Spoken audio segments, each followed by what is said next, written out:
अक्का नमस्ते. हां, नमस्ते. बरं तुम्हाला काय त्रास होता म्हणून तुम्ही आमच्याकडून अँटॉक्स टी घेतला? त्याच्या अगोदर तुम्हाला काय त्रास होता? माझं गुडघं दुखत होतं, पाय दुखत होतं. या पायावर मला उभा राहत नव्हतं. बरं. कधीपासून हा तुम्हाला त्रास आहे? मला 10-15 वर्ष झालं की. बरं, बरं. मग आता हा अँटॉक्स टी चहा स्वरूपामध्ये जो काढा आहे तो कधीपासून घेताय? आता बरेच झालं होतं. बरं. तुम्हाला आता घेतल्यानंतर कसं वाटतंय तुम्हाला आता? मला कमी आहे, चालता येतंय, घाम फुटत नाही, बरं, बरं, बरं. भेंडाळ्या निघत नाही, बरं, बरं, बरं. कणकण मारत नाही, हलकापणा अंगात आहे. बरं, बरं, बरं. गुडघं दुखायचं कमी आहे. छान, छान.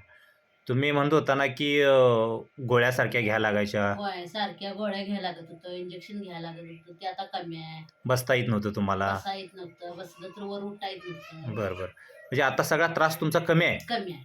बरं, बरं, बरं, हे बरं. औषध घेतल्यापासून कमी आहे. छान, छान, छान, छान.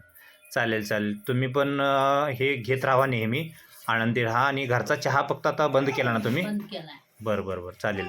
आणि चहा, कुणाला चपाती बंद केली. बरं, बरं, बरं. आणि कुणाला जरी त्रास असेल असा, तर तुम्ही जरूर पाहुण्यापाई मित्रपरिवारामध्ये सगळ्यांना सांगा. हां? ठीक आहे. चला नमस्ते. नमस्ते.